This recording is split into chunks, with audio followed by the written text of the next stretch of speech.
Cash की किल्लत से जूझ रही टेलीकॉम कंपनी वोडाफोन आइडिया की एक मुश्किल खत्म होती है तो दूसरी मुश्किल आ खड़ी होती है।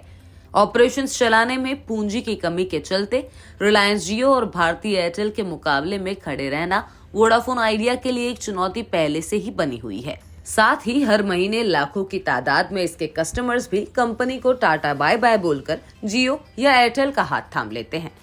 ऐसे पेचीदा हालात में वीआई के सामने एक और बड़ी मुश्किल खड़ी हो गई है। अब मामला फंस गया है कस्टमर्स की केवाईसी पर। तो चलिए आपको बताएंगे वोडा आइडिया के सामने आई इस चुनौती के बारे में। हुआ यूं कि डिपार्टमेंट ऑफ टेलीकम्युनिकेशंस यानी डीओटी ने वोडा आइडिया की जमकर खिंचाई की है। ये पूरा मामला बिना केवाईसी के नई सिम बांटने का है। असल में वोडाफोन आइडिया ने कॉर्पोरेट कस्टमर्स को नो योर कस्टमर्स या केवाईसी का पालन किए बगैर ही मोबाइल कनेक्शंस दे डाले।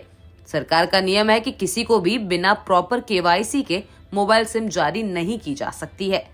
दूसरे शब्दों में कहे तो नई सिम लेने के लिए केवाईसी करवाना अनिवार्य है।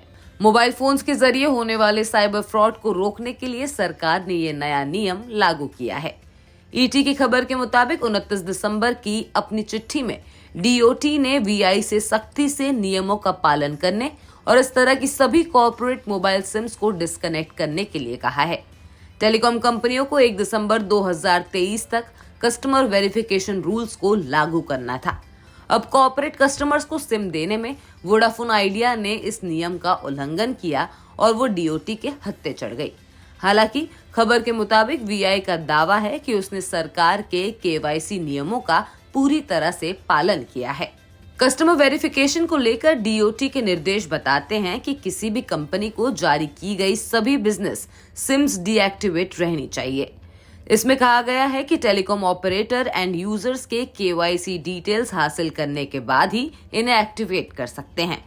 कॉर्पोरेट मोबाइल यूजर्स या बिजनेस सिम होल्डर्स आमतौर पर पोस्ट पेड कनेक्शन होते हैं और इनसे बढ़िया रेवेन्यू टेलीकॉम कंपनियों को मिलते हैं।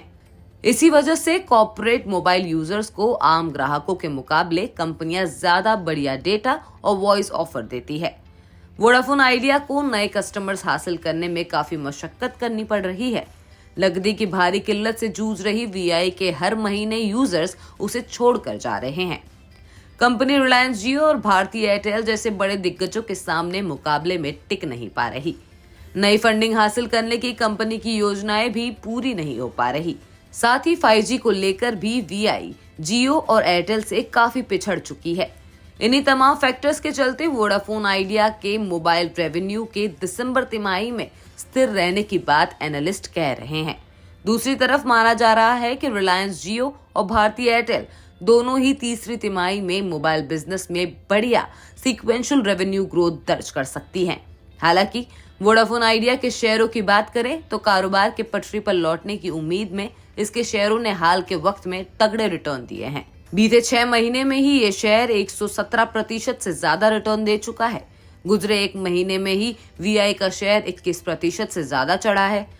हालांकि गुरुवार को दोपहर 2 बजे कंपनी के शेयर 1.24% गिरकर 15.95 पर कारोबार कर रहे थे। इसका 52 वीक का हाई 18.40 रुपए का है। केंद्र सरकार वोडाफोन आइडिया पर स्पेक्ट्रम की बकाया रकम को इक्विटी में तब्दील कर चुकी है और अब सरकार के पास वोडाफोन के करीब 33% हिस्सेदारी है। इसके बावजूद वोडा आइडिया अभी भी ऊंचे कर्ज के नीचे दबी हुई है। अब डीओटी से मिला सख्त निर्देश वीआई के लिए एक नई मुश्किल की तरह है और देखना ये होगा कि कंपनी इस सब से कैसे उभरती है।